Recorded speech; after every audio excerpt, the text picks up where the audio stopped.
Hello everyone, this is Marcelo Palermo with Epic News. Good to see you again. Whoa, we are living through very interesting times, and there's a Chinese say that goes, an ancient one that goes, maybe you are living through interesting times. Very interesting times, the ones we're living through. We have new numbers regarding COVID-19, and of course, news of these days, of the day, of the times right now, the presidential elections in the United States of America. Mr. Joe Biden, presidential candidate for the Democratic Party, has confirmed that his running mate for vice president is Mrs. Kamala Harris, a prosecutor, a senator, a lady of great political grit and craft. And she's gonna be a tough cookie for the Republicans because they really don't know now how to approach her. And it's a very interesting thing. In the United States of America, there was once a vice presidential candidate who was a female. Right now we have the second one. A person of a very interesting background, ethnically speaking. She has a father who was born in Jamaica and a mother who was born in India. So she has Indian, Jamaican, so African American, Hindu offspring. Well, the thing is, she has a lengthy political career. She's a wonderful speaker. As a debater, she's going to be a very tough cookie for Mr. Mike Pence, who is the vice president and the candidate for a second term with Mr. Donald Trump, the Republican Party. They're going to see certain problems, and the problems are not only limited to the political arena. First of all, because of the COVID-19 situation, this is going to be it is already a very unusual campaign. And the debates and the reminder of the 80-something days that we have to go until November the 3rd, the day of the election day, they're going to be a little bit convulsionate, they're going to be a little bit heated. They will be boiling up with all the situation in which they might not have a chance to actually speak in front of thousands of people. They're going to have to be speaking to a camera and talk to millions, but not thousands in an audience, with the debates it's going to be the same, and it's going to be a very interesting thing. COVID-19 has changed everything, and as an Argentinian virologist said today, remember that it's a novel virus still. Researchers have discovered much about this virus 7 months ago, just 7 months ago. Remember, coronavirus disease 2019. There are many coronaviruses, but this is the newest one in its newest form, still novel. 7 months is almost nothing. Sometimes it takes years and years to study and define the evolution of a virus. And they're doing quite well. Let me give you some numbers now regarding that. Well, they're doing quite well in researching, investigating, and moving forward towards a vaccine, which we have breaking news regarding that. But first of all, let's see the numbers. In the United States of America, we hit the 5,242,184 cases. That is not the number of active cases, but the amount of cases that we have since we started knowing about this virus. The amount of deaths, casualties, because of as a cause of this virus is of 186,971 people, unfortunately deceased as a consequence of being infected with this virus, of contracting this virus. Worldwide, we have already 20,744,287 cases.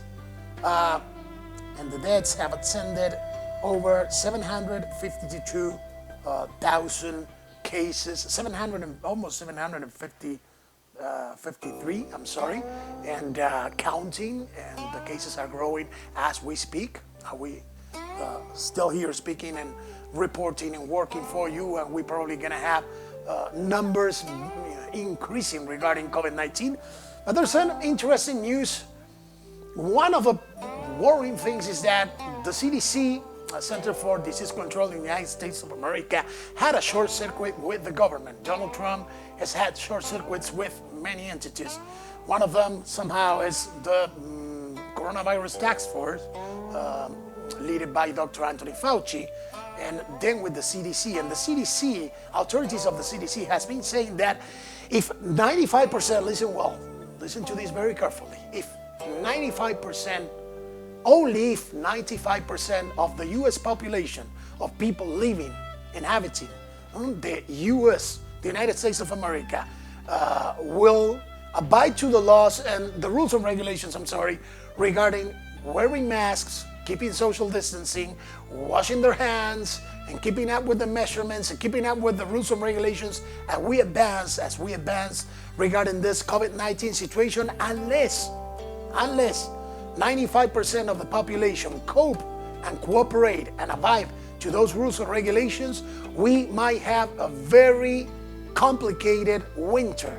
Remember, it's too hot in many places in the United States of America. Here in the Southwest, we are experiencing temperatures of over 110 degrees Fahrenheit. And it feels really hot now. Still, we're seeing peaks and growth in coronavirus cases and hospitalizations, and unfortunately also the number of deaths as a consequence of COVID-19.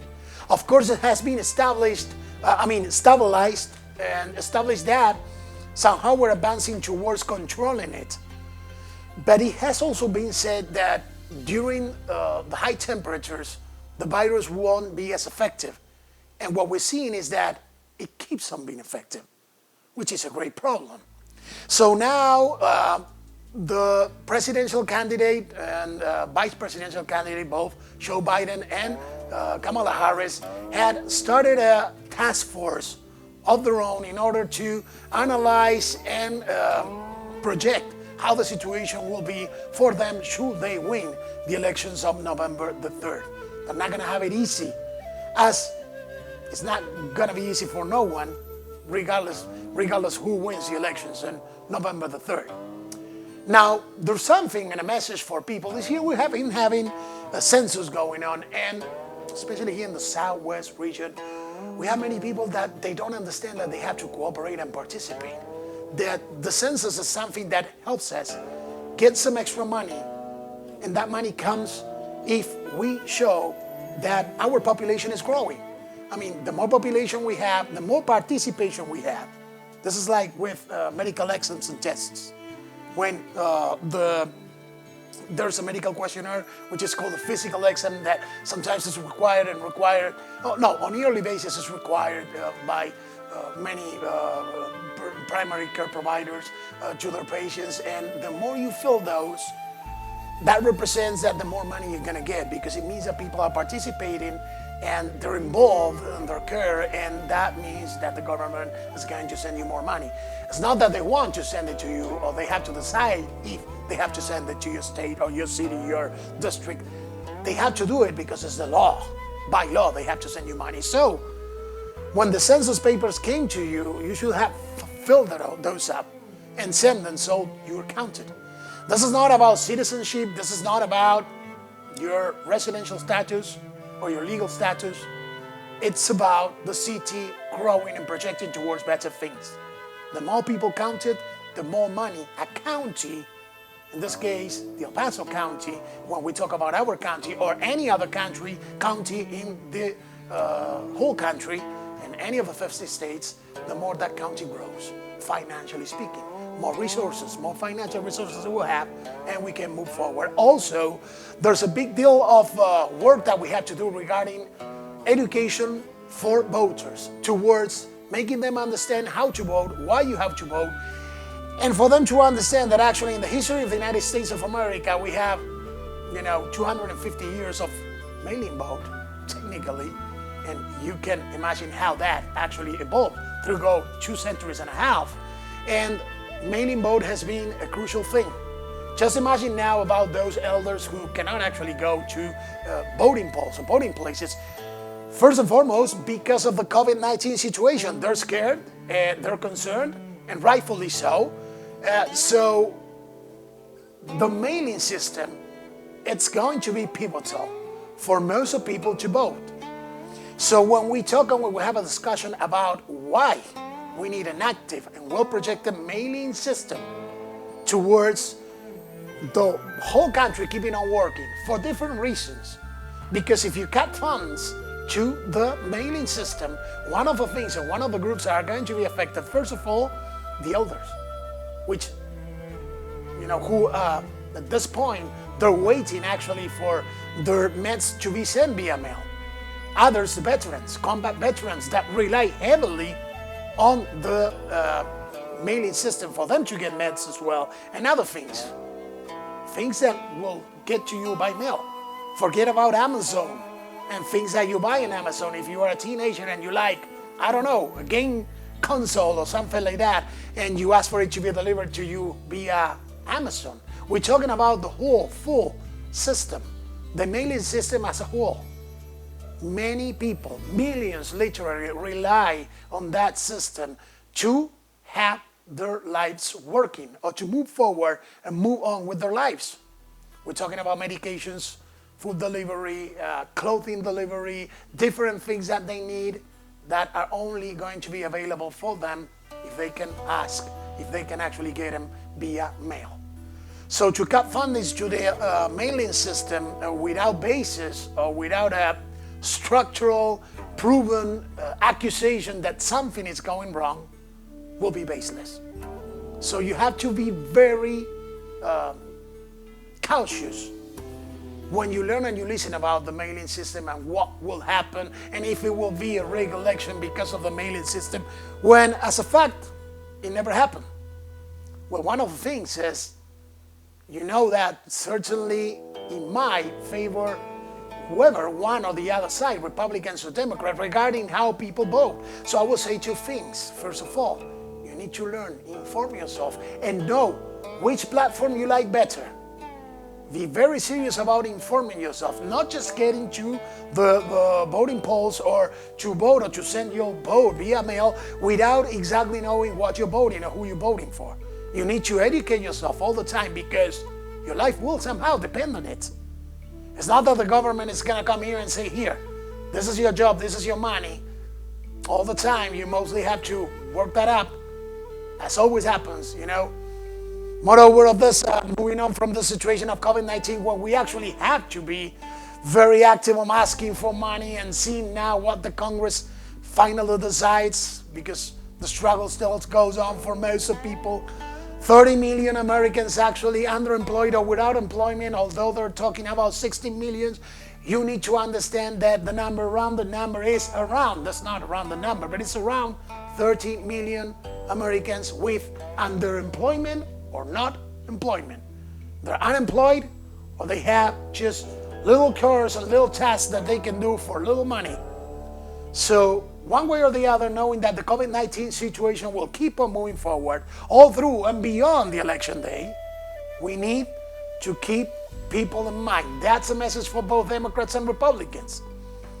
The mail-in voting system has to work and keep on moving forward, and we have to ask for a stop to the ideas of trying to defund or cut funds, not defund, but cut funds to the mail-in system, because it has been pivotal for America for 250 years, and it's going to keep on being that way, at least for 1 or 2 more generations for sure.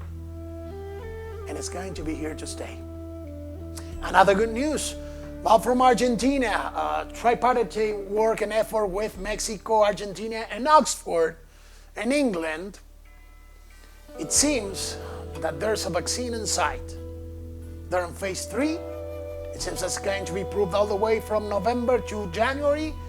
And in the first 6 months of 2021, there are going to be over 250 million doses available to cover all of South America all the way to Mexico. And it is expected that an extra 300 million doses will be available so forth for other countries should this vaccine be successful. And of course, it's a big if. And it should, because they're working hard. And what we're trying to do is to bring the idea, not as globalization as everybody has to be in the same, and everybody has to suffer the same, and everybody's destiny or fate has to be the same. But the idea of uniting humanity towards a common goal. We are fighting a world war, unbeknownst to many, as it never happened before. We are fighting a virus not who, it's not a person, it's an entity semi-alive entity that has no ideology, no religion, no timing. You can close your business at 7 p.m. The virus is not going to leave. So there are many rules and regulations that are up to try to control things in population. But the virus, remember, it's still very noble. And there are many scientists and authoritative persons in the field of medicine that are moving forward, and science of course, that are moving forward towards reaching that goal as fast as they can of getting that vaccine done and ready to help people. At this point, this is when we have to think from a global perspective. Unite humanity towards defeating this virus, because this virus doesn't have any intention to leave any soon. It's not gonna be a poof. It's not gonna disappear anytime soon just because. We are going to have to defeat it. And the only way is to do it together. So an effort in South America, Europe, North America, and of course uniting the whole of the world will be very welcome. There's also news about a Russian vaccine that is almost ready or semi-ready, already. And of course, there are many questions. Dr. Anthony Fauci questioned the fact that he doesn't know the back research and the background of the research for this vaccine to be true. I mean, for the idea of a Russian vaccine being true and being ready. And they're even named it Sputnik as the first satellite to orbit Earth back in the day during the early years of the Cold War. And of course, that brings up suspicions. But in the end, it's all about trying to see if we finally can put a stop to COVID-19 and bring everyone to the table. We know that we're different. We have different ideologies. We're not going to agree in many things. But there's one thing in what we have to agree. We have to put a stop to COVID-19. And we only can do it, or we can only do it, if we come together. For Epic News, this has been Marcelo Palermo. Thank you very much. Keep in touch. Stay there because we'll be there. We will be there with you still.